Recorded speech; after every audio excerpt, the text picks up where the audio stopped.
কুম্ভ রাশির সিম্বল সেইটি যদি একটু ভালো করে দেখা যায়, জলপূর্ণ ঘট বা কলস নিয়ে দাঁড়িয়ে আছে আর তার হাতের সেই কলসি থেকে জল নিচে পড়ছে। এরা এতটাই চালাক, বুদ্ধিমত্ত, এতটাই সতর্ক, সন্তর্পণে সব কাজকর্ম করে। ঠিক কুম্ভ রাশি লগ্নের জাতক জাতিকার স্বভাব চরিত্রেও সেরকমই। এদের মধ্যেও মকরের ন্যায় ব্যবহার আচরণে অনেকাংশে সেই ক্রূরতা, শত্রুকে ওপর যে কোনো মূল্যে জয় লাভের প্রবণতা, স্ট্রং একটা পার্সোনালিটি আমরা তাদের মধ্যে দেখি। শেষের যেহেতু সময় চলছে সাড়ে সাতির, তার জন্য বেশ কিছু লাভেরও দ্বার কিন্তু এই বছর উন্মুক্ত। ব্যবসা, বাণিজ্য, অর্থাভাব এই সমস্ত ক্ষেত্র শুভ, কিন্তু আর্থিক ব্যয়টা একই ধারায় চলবে। যে কোনো দ্রব্যের চৌর্য ভয়, চোরের থেকে ভয়, সেরকমই অর্থ হারানো, লোকসান, লস হয় থাকে। বিবাহ যোগ থাকছে এর পর থেকে। জাতক জাতিকা আপনার পিতামাতা যদি বিদ্যমান থাকে, পিতামাতার শরীর নিয়ে একটু চিন্তার কারণ আছে এবছর। তীর্থ ভ্রমণ থেকে কিছু বিশেষ লাভের যোগ আছে, তাই ভ্রমণ পরিকল্পনা যদি হয় তীর্থ ভ্রমণ করুন, অন্য ভ্রমণে অর্থ নষ্ট হওয়ার যোগ আছে। একটা খারাপ সময় থেকে বলতে গেলে একটা ভালো সময়ের দিকে যে আপনি চলেছেন, এটা আপনি এবছর রিয়ালাইজ করবেন, অনুভব করবেন। নিজের কিছু স্টার্ট আপ যদি শুরু করতে চান, ইনভেস্টমেন্টের জন্য, লগ্নির জন্য বছরের মাস থেকে ডিসেম্বর অধিক অধিক অধিক শুভ। কোন রঙের ব্যবহার করবেন? কুম্ভ রাশি বা লগ্নের জাতক জাতিকার শনিদেবকে প্রসন্ন করতে চেষ্টা করুন, অপ্রসন্ন করবার মতন কাজ করবেন না।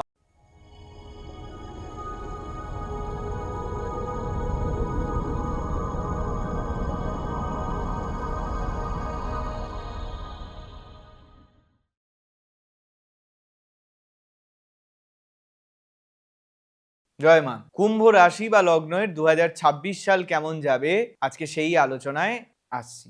ইতিমধ্যে রাশিচক্রের 10টি ভাব মকর পর্যন্ত শেষ করে আজকে একাদশ ভাবে উপস্থিত হলাম কুম্ভ রাশি বা লগ্ন। যখন মকরের 2026 সালের ভাবফল আলোচনা করছিলাম, বারবার বলেছি যে কুম্ভ এবং মকর দুইটি শনি নিয়ন্ত্রিত, যার কুম্ভ হলো নেগেটিভ এবং মকর হলো পজিটিভ ভাব। এইবার রাশি চক্রে মীন রাশিতে শনির অর্থাৎ কুম্ভর ভাবাধিপতির অবস্থান, কুম্ভ রাশির সর্বশেষ সাড়ে সাতির 2.5 বছরের অর্থাৎ একদম শেষ যে দশা আর সাড়ে সাতির সেইটি অবস্থান করছে। এহেন সাড়ে সাতির মধ্যে রবির বছর, তাই কুম্ভ রাশির ক্ষেত্রে বেশ কিছু পজিটিভ, বেশ কিছু নেগেটিভ, দুই প্রকারই আমরা আশা রাখি পরিবর্তনের। কুম্ভ রাশির যে রাশির চিত্রটি, সিম্বল বা চিহ্ন, সেইটি যদি একটু ভালো করে দেখা যায়, এখানে দেখা যাচ্ছে একজন ব্যক্তি হাতে একটি কুম্ভ অর্থাৎ জলপূর্ণ ঘট বা কলস নিয়ে দাঁড়িয়ে আছে আর তার হাতের সেই কলস বা ঘট থেকে, সেই কলসি থেকে জল নিচে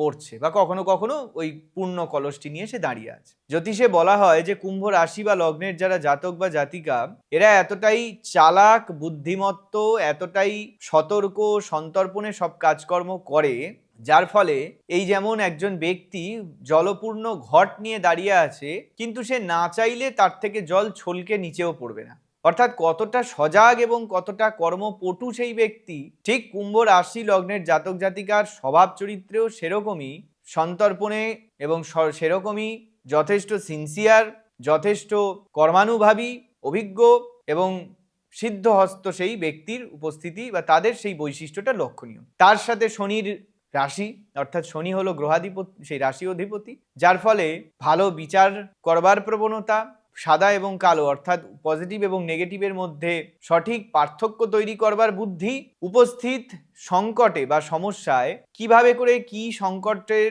বিচার হবে, কি তার রেজাল্ট ফলাফল হবে, কি যে কোনো বিষয়তে কতটা বিচারের ফল কি হবে, অর্থাৎ সুষ্ঠুভাবে বিচারকের ভূমিকায় অবতীর্ণ হওয়ারও প্রবণতা এদের মধ্যে আমরা দেখি। কেবল তাই নয়, এদের মধ্যেও মকরের ন্যায় বেশ রুডনেস অর্থাৎ বেশ ক্রূর ভাব শনির মতন আমরা লক্ষ্য করি। কিন্তু শনি এবং রবির যে পিতা পুত্রের শত্রুতার সম্পর্ক, সেটা মকর রাশির ন্যায় কুম্ভ রাশিতেও আমরা তারই প্রভাব কিন্তু দেখছি। অর্থাৎ কুম্ভ রাশি বা লগ্নেরও জাতক জাতিকার ব্যবহার আচরণে অনেকাংশে সেই ক্রূরতা, সেই অসহিষ্ণুতা, সেই শত্রুকে ওপর যে কোনো মূল্যে জয় লাভের প্রবণতা, কাউকে পরাজিত করার, কাউকে নিজের দম্ভ ঔদ্ধত্য দেখাবার প্রদর্শনের মতি যদি, বুদ্ধি যদি হয়, তাহলে যেন তেন প্রকারেণ সেই জায়গা দখল করে। এইরকম বেশ স্ট্রং একটা পার্সোনালিটি আমরা তাদের মধ্যে দেখি। বৈশিষ্ট্য সমন্বিত কুম্ভ রাশির জাতক জাতিকা অন্যান্য বছরের তুলনায় খুব শুভ ফল তাদের যাবে। তবে যেহেতু সাড়ে সাতি, তাই কিছু অশুভ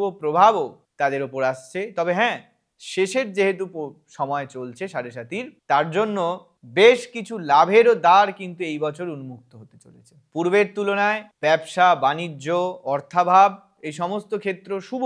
অর্থের অভাব, অনটন ইত্যাদি থাকছে না, কিন্তু আর্থিক ব্যয়টা একই ধারায় চলবে। পারিবারিক ক্ষেত্রে, দাম্পত্য ক্ষেত্রে, শারীরিক ক্ষেত্রে সম্পদ হানির যোগ। স্বাস্থ্যই সম্পদ, তাহলে স্বাস্থ্যহানি, অর্থহানি, পারিবারিক সম্পর্ক, দাম্পত্য কলহ হানি ইত্যাদি যোগ আমরা দেখছি। যে কোনো দ্রব্যের চুরি, চৌর্য ভয়, চোরের থেকে ভয় এই বছর লক্ষ্য করা যাচ্ছে। অন্যত্র ভ্রমণে গিয়ে কোনো উপযুক্ত দ্রব্য চুরি হওয়া, লোকসান হওয়া, ভ্রমণ থেকে সমস্যা তৈরি হওয়া, এইরকমও প্রবণতা আমরা কিন্তু দেখছি। বাড়ি গাড়ি ক্রয়ের যোগ যেমন থাকছে, সেরকমই অর্থ হারানো, লোকসান, চুরিরও ভয় থাকছে। বিবাহ যোগ থাকছে এপ্রিল মাসের পর থেকে, তবে পার্টনারের সঙ্গে, সেটা বিবাহিত হোক বা অবিবাহিত পার্টনার হোক, শারীরিক অসুস্থতা এবং মাঝে মধ্যেই বেশ কিছু বিবাদের একটা পরিস্থিতি তৈরি হবে। আপনি যদি কুম্ভ রাশি লগ্নের জাতক জাতিকা বা আপনার পিতামাতা যদি বিদ্যমান থাকে, পিতামাতার শরীর নিয়ে একটু চিন্তার কারণ আছে এবছর। তবে আধ্যাত্মিক যোগ আপনার প্রতি দৃঢ় হবে এবছর। আধ্যাত্মিক চেতনা আপনার মধ্যে আরো জাগ্রত হবে। আধ্যাত্মিকতায় নিজেকে নিযুক্ত করবেন। আধ্যাত্মিক চেতনা, চিন্তা, তীর্থভ্রমণ এবং তীর্থভ্রমণ থেকে কিছু বিশেষ লাভের যোগ আছে। তাই ভ্রমণ পরিকল্পনা যদি হয়, তীর্থভ্রমণ করুন। অন্য ভ্রমণে অর্থ নষ্ট হওয়ার যোগ থাকছে বা চুরি হওয়ার। কর্মক্ষেত্রে বিশেষ পট পরিবর্তন এবং বিদেশ যাত্রার যোগ বারবার আসবে, কিন্তু আপনি হয়তো সেই সুযোগটা কোনো না কোনো সংকোচের কারণে গ্রহণ করতে পারবেন না। দেশের, বিশেষত দেশের বাইরে থেকে, বিদেশ থেকেও কন্ট্রাক্ট, কোনো চুক্তি লাভ, অফিসে মান সম্মান, যশ খ্যাতি, প্রতিপত্তি লাভ, কিন্তু হঠাৎ করে আশেপাশের মানুষদের সঙ্গে বিবাদ, কাজের জায়গায় মানিয়ে নিতে না পারা, সম্মানহানি এবং একটা চাপ তৈরি হবে। বিদ্যার্থী, সন্তান, এদের ভাগ্য ভালো, ভাব শুভ। অনেক ভালো সংবাদ আপনি লাভ করবেন, অন্যের দ্বারা শুভ সংবাদ আপনার কানে এসে পৌঁছবে।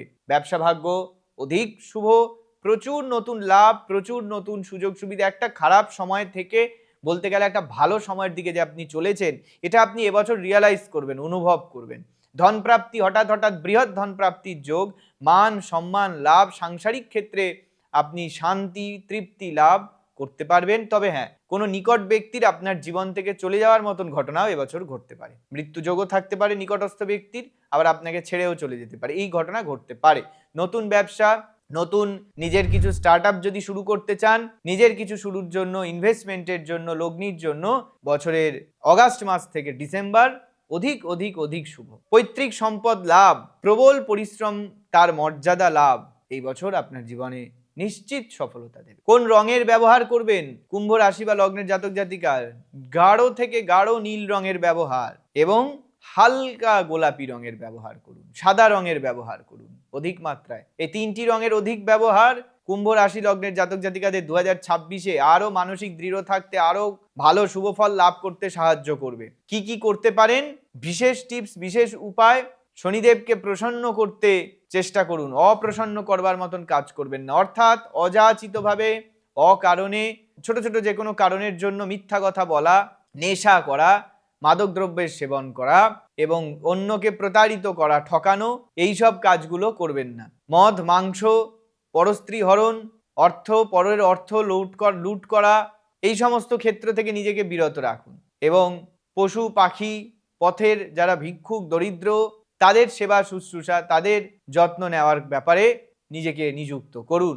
রাত্রে যখন শয্যায় যাবেন, ঘুমোবেন, তখন নিজের মাথার যে বালিশ, তার তলায় 8টা কিশমিশ রাখবেন এবং পরের দিন সকালে স্নান করে ওই কিশমিশগুলো নিয়ে কোনো নিকটস্থ মন্দিরে গিয়ে পুজো দেবেন আর সেইটা ওই মন্দিরে দান করবেন। এটা দিয়ে প্রসাদ চড়ানোর কথা বলা হয়নি, মন্দিরে দান করে দেবেন। পারলে মন্দিরের কোনো ভিক্ষুককে দান করুন, কাউকে দিয়ে দিন, এগুলো দিয়ে দেবেন, দান করবেন, মন্দিরের সামনে রেখে আসবেন। এবং এই বছর যতটা পারবেন সংযত থাকুন এবং মিথ্যা কথা, মিথ্যা প্রতিশ্রুতি, লোককে ঠকানো, প্রবঞ্চনা করা, লোকের অর্থ আত্মসাৎ করা ইত্যাদি থেকে নিজেকে বিরত রাখুন। এই ছোট ছোট বিষয়গুলো মাথায় রেখে চললে আগামী 2026 কুম্ভ রাশি লগ্ন, অর্থাৎ একদম শেষের ঠিক একাদশ ভাব আপনাদের রাশি এবং লগ্ন যদি হয়, নিশ্চিত ভালো ফল লাভ করবেন। যেমনটা বলি প্রতি ভিডিওতেই, যে যদি লগ্ন হয় কুম্ভ, এর 40 to 50% আপনি অনুভব করবেন, 40 থেকে 50%। আর যদি রাশি হয় সেক্ষেত্রে 70 থেকে 80% আপনি এই রাশিফলের সাথে নিজের জীবনের মিল পাবেন। কেন বাকিটা পাবেন না? তার কারণ প্রত্যেকের নিজের চার্ট আলাদা। এবার আপনার জন্মছকে যদি বর্তমানে শনি এবং রবি একভাবে বসে আছে, রবির অবস্থা খুবই খারাপ, রবি দুস্থানে অবস্থান করছে, শনি দুস্থানে অবস্থান করছে, শনির দশা অন্তর্দশা চলছে, রবির দশা শনির অন্তর্দশা চলছে, অশুভ ভাব অবস্থান, মাঙ্গলিক দোষ, কালশুভ, কোনো না কোনো অশুভ পরিস্থিতি রয়েছে, বা রবি ড্যামেজ পীড়িত, বা রবি হয়তো সপ্তমে অবস্থান করছে, তুলা রাশিতে নিচস্থ ক্ষেত্রে রবি, বা হয়তো শনি অবস্থান করছে মেষ রাশিতে নিচস্থ ভাবে, যদি এরকম কোনো পরিস্থিতি থেকে থাকে বা কোনোভাবেই শনি প্রভাবিত হয়, রবি প্রভাবিত, অর্থাৎ রাশি বা লগ্ন অধিপতি বা বছরের যিনি অধিপতি, তাহলে এবছর নিশ্চিত সমস্যা পীড়িত হবেন। তবে একটা কথা বলি, আমরা এই যে বর্ষফল আলোচনা করছি শুরু থেকে, একাদশটার বর্ষফল আমি আলোচনা করলাম, এই ফলগুলো পুরোটাই ইংরেজি বছরের রেসপেক্ট, ইংরেজি বছরের পরিপ্রেক্ষিতে। বাংলা বছরের যোগফলের হিসেব ধরলে তা কিন্তু রবির বছর, যেটা ইংরেজি হিসেবে আমরা ধরছি, তার সাথে কিন্তু মিলবে না। তাহলে বাংলা বছরের একটা গ্রহ প্রভাব, ইংরেজি বছরের একটা গ্রহ প্রভাব, আবার নিজের রাশিচক্রের গ্রহের প্রভাব, এই এত কিছুর একটা সংযুক্ত ফল ব্যক্তির ওপর পড়ে। তাই সেক্ষেত্রে কিছুটা এদিক ওদিক রাশিফল হবেই। আজকে কুম্ভ রাশির রাশিফল এই পর্যন্তই শেষ করব আলোচনা। যারা যারা সমস্যার জন্য যুক্ত হতে চাইছেন, যোগাযোগ করতে চাইছেন আমার সাথে, ডেসক্রিপশন বক্সে দেওয়া নম্বরে অ্যাপয়েন্টমেন্ট করে সরাসরি যোগাযোগ করতে পারেন। আর যারা নতুন, তারা ভিডিওটি ভালো লাগলে, গ্রহণযোগ্য বলে মনে হলে চ্যানেলটি সাবস্ক্রাইব করবেন এবং অবশ্যই পাশে থাকা বেল আইকনটি প্রেস করবেন। পরবর্তী ভিডিওয় শেষ রাশিচক্রর শেষ ভাব মিন নিয়ে আলোচনা করব। ততদিন পর্যন্ত সকলে সুস্থ ও ভালো থাকুন। জয় মা।